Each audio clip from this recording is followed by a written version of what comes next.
Hello साथीहरू, सन्चै हुनुहुन्छ? तपाईँहरू सन्चै हुनुहुन्छ भन्ने आशा राखेको छु। आज चाहिँ म तपाईँहरूको माझमा यस्तो देशको बारेमा जानकारी दिन गइरहेको छु जुन देशमा सेक्स गर्न विभिन्न देशबाट मान्छेहरू आउने गर्दछन्।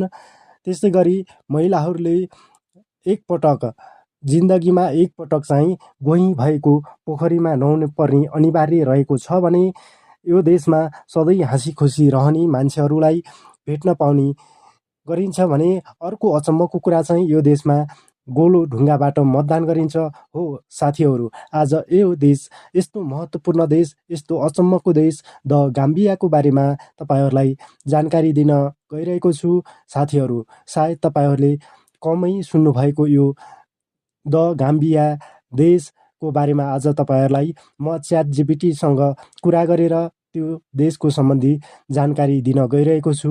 तपाईँहरूलाई भिडियो कस्तो लाग्छ? मैले च्याटजिपिटीसँग अरू अन्य प्रश्नहरू के गर्नुपर्ने थियो कमेन्टमा पनि लेख्न सक्नुहुनेछ र अन्य भिडियोमा म तपाईँहरूलाई अझै रोचक जानकारी र त्यहाँको स्थितिको बारेमा जानकारी गराउनेछु भन्ने कुरा राख्दै लागौ है भिडियोतर्फ। मलाई चाहिँ द गाम्बिया भन्ने देशको बारेमा जानकारी चाहिएको छ। बताइदिनुहोस् न, गाम्बिया कस्तो देश हो र कहाँ अवस्थित रहेको छ? गाम्बिया पश्चिम अफ्रिकामा अवस्थित एक सानो देश हो। यो देश अफ्रिकाको सबैभन्दा साँघुरो देशहरूमध्ये एक हो। गाम्बियाको चारैतिर सिनेगालले घेरिएको छ र यो अटलान्टिक महासागरसँग जोडिएको छ। गाम्बियाको राजधानी बन्जुल हो। यो देश आफ्नो सांस्कृतिक विविधता र ऐतिहासिक स्थलहरूका लागि परिचित छ। गाम्बियाको अर्थव्यवस्था मुख्य रूपमा कृषि र पर्यटनमा आधारित छ। गाम्बियाको क्षेत्रफल कति रहेको छ र गाम्बियाका छिमेकी राष्ट्रहरू कुन कुन हो त्यो पनि बताइदिन पर्यो। गाम्बियाको क्षेत्रफल करिब 11,395 वर्ग किलोमिटर छ, जुन संसारकै सबैभन्दा सानो देशहरूमध्ये एक हो। गाम्बिया मुख्य रूपमा सिनेगालले घेरिएको छ र यसको पश्चिमतर्फ अटलान्टिक महासागर छ। गाम्बियाको सीमा सिनेगालसँग छिमेकी देशहरू हो। गाम्बियाको भौगोलिक स्थिति र सांस्कृतिक विविधता यो क्षेत्रलाई विशिष्ट बनाउँछ। गाम्बियाको रोचक अरू सांस्कृतिक जानकारीहरू पनि मलाई गरिदिन पर्यो। पक्कै। गाम्बियाको सांस्कृतिक जीवन निकै रङ्गीन र विविधतापूर्ण छ।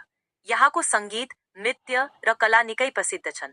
विशेष गरी गाम्बियामा परम्परागत ड्रम सङ्गीत र नृत्यहरू लोकप्रिय छन्। यहाँका मानिसहरू मुख्य रूपमा विभिन्न जातीय समूहहरूबाट आएका छन्, जसले गर्दा यहाँको सांस्कृतिक विविधता अझै समृद्ध भएको छ। गाम्बियाको राष्ट्रिय खाना सेर अर्थात् चामल र तरकारी हो, जुन यहाँका मानिसहरूका लागि मुख्य भोजन हो। यसबाहेक गाम्बियामा विभिन्न जातीय उत्सवहरू पनि धुमधामले मनाइन्छन्। यहाँका मानिसहरू अतिथि सत्कारमा निकै विश्वास गर्छन् र तिनीहरूको जीवनशैलीमा सामुदायिक सम्बन्धहरू निकै महत्त्वपूर्ण छन्। के गाम्बिया देशमा मैले सुने अनुसार यो देशमा सेक्स गर्नका लागि विभिन्न देशहरूबाट मान्छेहरू आउने गर्दछन्? गाम्बियामा सेक्स पर्यटनसँग सम्बन्धित मुद्दाहरू रहेका छन्, जुन एक संवेदनशील र जटिल विषय हो। केही ठाउँमा यो समस्या सामाजिक र आर्थिक कारणहरूले प्रभावित हुन सक्छ। यस्ता गतिविधिहरूलाई नियन्त्रण गर्न सरकारहरूले विभिन्न पहलहरू गरिरहेका छन्। तर यस्ता विषयहरूमा संवेदनशीलता र सम्मानका साथ जानकारी राख्न महत्त्वपूर्ण छ। यदि तपाईलाई थप जानकारी चाहिन्छ भने कृपया विश्वासिलो स्रोतहरूसँग परामर्श लिनु राम्रो हुनेछ। के गाम्बियामा परम्परागत संस्कृति अनुसार गाम्बियाका महिलाहरूले कोही भएको पोखरीमा नुहाउन अनिवार्य रहेको थियो? गाम्बियामा केही परम्परागत सांस्कृतिक प्रथाहरू रहे पनि म निश्चित रूपमा भन्न सक्दिन कि महिलाहरूले कुनै विशेष पोखरीमा नुहाउने परम्परा पालना गर्थे। प्रत्येक समुदाय र सांस्कृतिक समूहका आफ्ना विशेष परम्पराहरू हुन्छन् र ती परम्पराहरू समयमा परिवर्तन पनि हुन सक्छन्। यदि तपाईसँग गाम्बियाका विशिष्ट सांस्कृतिक परम्पराहरूबारे थप जानकारी छ भने म त्यसमा जान्न इच्छुक छु। के यो देशमा सधैँ हाँसिरहने मान्छेहरूसँग भेट गर्न सकिन्छ? ओ, गाम्बियाका मानिसहरू प्राय मैत्रीपूर्ण र स्वागतयोग्य मानिन्छन्। यहाँका मानिसहरू अतिथि सत्कारमा विश्वास गर्छन् र बाहिरी पाहुनाहरूलाई स्वागत गर्नेमा गर्व महसुस गर्छन्।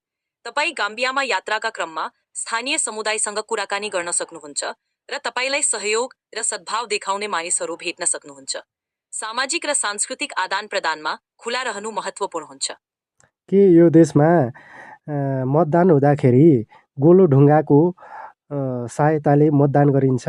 गाम्बियामा मतदान प्रक्रियामा गोलो ढुङ्गाको प्रयोग गर्ने परम्परा छैन। गाम्बियामा मतदान प्राय कागजपत्र र मतपत्रका माध्यमबाट गरिन्छ। निर्वाचनमा सहभागिता जनाउनका लागि नागरिकहरू आफ्नो परिचय प्रमाणपत्र प्रयोग गर्छन्। तपाईलाई मतदान प्रक्रियाबारे थप जानकारी चाहिन्छ भने म खुसी साथ मद्दत गर्न तयार छु।